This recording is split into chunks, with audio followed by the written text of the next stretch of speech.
Salut à tous. Souviens-toi, il y a un petit moment, on avait testé le Cetus Pro de chez Beta FPV. Voilà, c'est un petit drone d'entraînement pour débutants, les personnes qui souhaitent découvrir le FPV. L'avantage, c'est que c'est livré dans des petits kits comme ça, avec vraiment tout ce qu'il faut. Donc voilà, c'est prêt à voler et surtout, ça coûte vraiment pas très cher. Donc si tu casses, c'est pas aussi grave qu'un vrai drone FPV comme ça. Alors aujourd'hui, on teste le Cetus X de chez toujours Beta FPV. Pareil, tu vas voir, c'est le même format. Le gros avantage, c'est que la plupart des choses que l'on critiquait sur le Cetus Pro, eh bien, ça a été amélioré sur cette version-là. Donc je suis toujours avec Nathan. Salut à tous. Plus qu'à essayer, moi je dis. Il avait essayé le Cetus Pro. C'est ça. On avait essayé ça ensemble. Donc tu vas voir si c'est plus simple à voler. Parce que tu vas voir, franchement. Je donnerai mon retour d'expérience simplement en tant que débutant. Je l'ai fait voler en appartement. Le Cetus Pro, j'arrivais pas trop parce que c'était pas très stable non plus.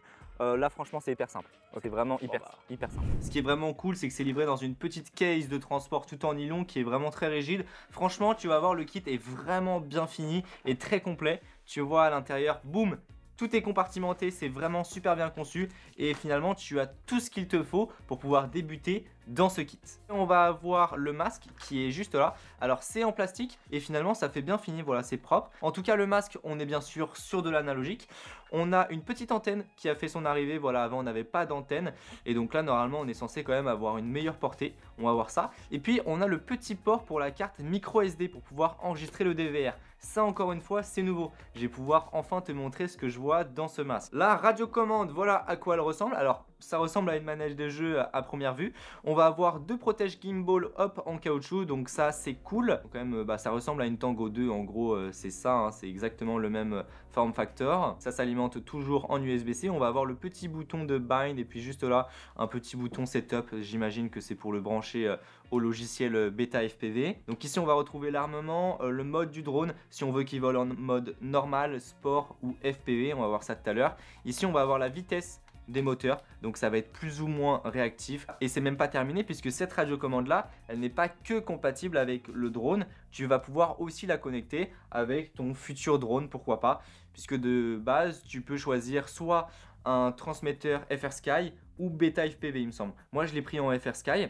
Et puis si tu as besoin de mettre des modules à l'arrière pour avoir une meilleure transmission, eh bien c'est possible. Et oui, à l'arrière on va avoir la prise classique pour pouvoir connecter des modules externes. Donc ça c'est très appréciable d'avoir finalement toutes ces fonctionnalités, encore une fois pour un kit à 350 €. Le drone, voilà à quoi il ressemble. Alors c'est sûr qu'il est petit, si je te le mets à côté d'un de mes drones FPV 5 pouces, c'est sûr que ça n'a rien à voir. Mais par contre il est beaucoup plus gros par rapport au Cetus Pro. Voilà, je me souviens que quand j'ai déballé le kit, j'ai trouvé tout de suite qu'il était vraiment beaucoup plus gros et les moteurs aussi. Alors déjà ce qu'on retrouve c'est voilà, une caméra qui a la possibilité d'être tiltée, donc elle est inclinable. Voilà, tu vas pouvoir faire tilter la caméra en fonction voilà, de la vitesse à laquelle tu vas vouloir voler. Les moteurs sont vraiment plus gros et plus coupleux, on va le voir pendant les tests. Et ce qui est cool voilà, avec ce genre de petit drone d'entraînement, c'est qu'en fait tout est plug and play. Donc si tu as besoin de réparer un moteur, de le changer, eh bien tu as juste à commander la pièce. Voilà, tu vas retrouver les 4 petites vis là et finalement tu n'as même pas de soudure à faire puisque c'est des simples connecteurs. Donc tout le drone peut se démonter très simplement avec des connecteurs. Au niveau de tout ce qui est batterie, on va non pas voler avec une batterie, mais deux batteries. Voilà, on en a 4 qui sont livrées avec, ça ressemble à ça, c'est exactement les mêmes batteries qu'il y avait pour le Cetus Pro. Alors sur le Cetus Pro, on n'avait qu'une seule batterie, et puis là en fait, on va prendre deux batteries comme ça, et puis on va venir les mettre directement sur le drone. Et ce chargeur, il sert aussi de testeur. On connecte la batterie et directement on a le voltage qui apparaît, donc ça c'est vraiment bien. En termes de fonctionnalité, c'est vrai qu'on n'en a pas parlé puisque ce drone a subi quand même une grosse mise à jour. Déjà en termes de gabarit, on va le voir, c'est beaucoup plus réactif. Et puis surtout, on a maintenant un petit capteur sur le dessous, ce qui va permettre de faire en sorte que le drone reste en stationnaire lorsque l'on est en mode normal. Donc voilà, il ne va pas avoir de mal à se stabiliser. Ça marche pas avec un GPS, mais vraiment avec un capteur optique qui est sur le dessous. Donc forcément, au bout d'une certaine altitude, je pense que ça doit être comme sur les drones classiques. Donc ça doit être aux alentours des 7 mètres, un truc comme ça, 5-7 mètres. Et bien forcément, le capteur optique ne va plus capter le sol et donc il ne pourra plus se stabiliser tout seul. Alors voilà, le temps que j'installe le cadre et tout ça, je t'ai rien dit du tout sur le kit, vraiment. Je t'ai laissé regarder, donc qu'est-ce que tu en penses? Le premier truc que j'ai vu et qui je trouve super cool déjà, c'est tous les ports de charge sont en USB-C, donc au moins Ouais. ça évite d'avoir à prendre plein de câbles. On prend qu'un seul câble et on peut recharger et les batteries, et le masque, et la télécommande. Donc déjà ça c'est un gros point positif, plus, je trouve. Pour le moment je suis plutôt agréablement surpris, c'est quand même Le casque, le bien confort, solide. Le casque, j'ai essayé de le mettre sur la tête, les mousses sont quand même plutôt confortables. c'est léger. Donc, léger Ouais. aussi, oui. Sinon, ouais, ça reste un petit peu plus léger par rapport à ma Tango 2, ma TBS Tango 2. C'est sûr que c'est vraiment très léger. Après, voilà, ça fonctionne très bien et je trouve les gimbals très agréables. Donc, je vais faire un premier vol, je vais t'expliquer Ok. tout ça. Et puis après, bah, tu vas voler. En sachant qu'on n'a pas le droit de se louper, puisqu'on n'a que 2 jeux de batterie. Donc, vraiment, on n'a que 2 vols, D'accord. quoi. Je t'ai expliqué vite fait les commandes. De toute façon, il n'y a que l'armement. Après, tu vas voir, tu as aussi là, bon, de toute façon, tu toucheras pas. Hein, mais là, tu as la vitesse, là, tu as le mode. Donc, normalement, on va pas toucher. Bah c'est clair que là il est stabilisé, ça se voit. Regarde, là, je suis en mode normal. Ouais, je là, lâche les commandes. il bouge un peu, mais honnêtement il arrive à rester plutôt stable. De ce que Ok, je vois. et là maintenant je me mets en mode sport. Donc là il est plus stabilisé. C'est Et donc ça. là c'est parti. Alors ça va pas très vite. Alors après ce qui est très bizarre c'est que en mode sport il est stabilisé toujours. Hein. Ouais, bah oui, c'est ce que il me donnait l'impression, tout du moins. Tu vois quand je suis dans les virages il essaie de stabiliser, c'est un petit peu Ok. bizarre. J'avoue que les sensations de vol sont très bizarres par rapport à mon vol, à mon drone FPV classique. Hein. Mais voilà, ça se comporte bien pour un petit Ok. drone d'entraînement. En tout cas j'ai volé dans mon appartement. J'ai vraiment kiffé parce que c'était hyper stable.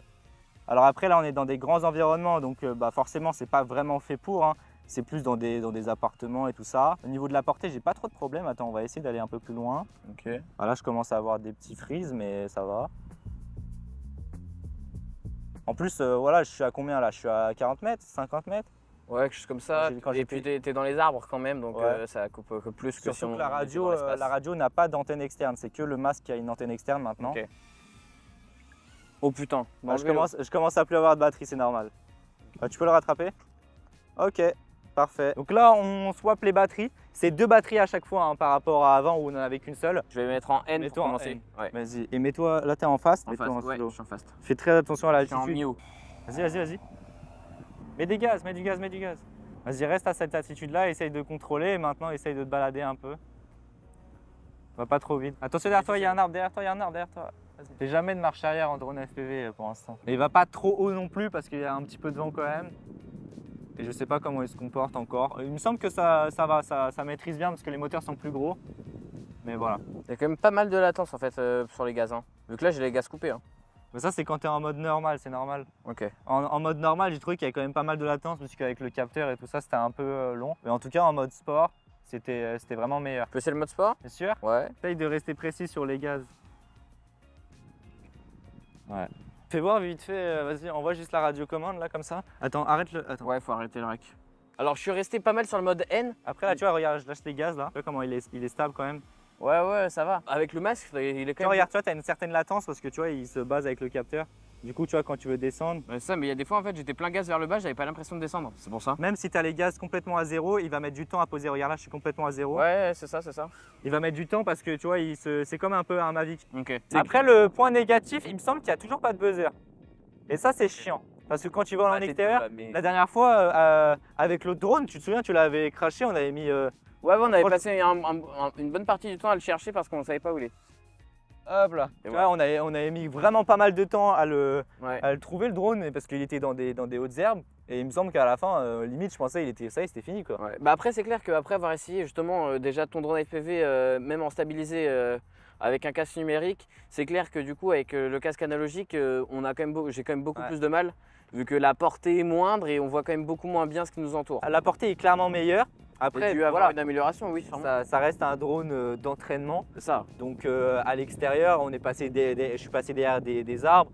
J'étais à 50 mètres grand maximum. Après, c'est vrai qu'à découvert comme ça dans un champ, je pense qu'on peut aller plus loin. Hein. Bah, c'est clair que moi quand j'ai volé, je suis quand même assez loin. 60 Mais mètres, ça doit passer sans problème. Du coup, après avoir essayé ton drone, c'est clair que du coup, Ça n'a rien à voir. Ah bah, c'est ça clair, n'a c'est- rien à voir. Mais pour honnêtement s'entraîner et pour avoir un truc pas cher qui permet au moins de se rassurer, je pense que ça peut être vraiment pas mal en fait pour rien que commencer et se rassurer dans le FPV. Bon bah Bélan, je pense qu'on peut le recommander ce kit. Voilà. Ouais, je pense qu'il est. Franchement, 350 € pour un kit comme ça, moi je pense que c'est Pour se rassurer en tant que débutant, c'est Ouais. vraiment pas mal, je pense. Oui. Surtout que la radiocommande, tu peux la réutiliser après. Et puis ça reste, si tu l'abîmes pas trop, du bon matos. Donc ça se revend bien, je pense 200 € c'est sans problème. Bon bah voilà, en tout cas je te mets tous les liens dans la description. Si cette vidéo t'a plu, n'hésite pas à mettre un pouce bleu, à t'abonner si tu souhaites en voir plus. Si tu as des questions, c'est dans les commentaires. C'est ça. Je te mets tous les Instagram. N'hésite pas à partager cette vidéo. Et puis sur ça, on se retrouve pour une prochaine vidéo. Allez, salut! Salut tout le monde, on se retrouve pour un nouveau tutoriel sur DaVinci Resolve. On s'attaque à l'espace cut de DaVinci. Alors, souviens-toi, dans mon tout premier tutoriel sur DaVinci, on avait survolé très rapidement cet espace. Et pour te faire un petit résumé, je disais que je trouvais pas trop l'intérêt de cet espace-là, dans le sens où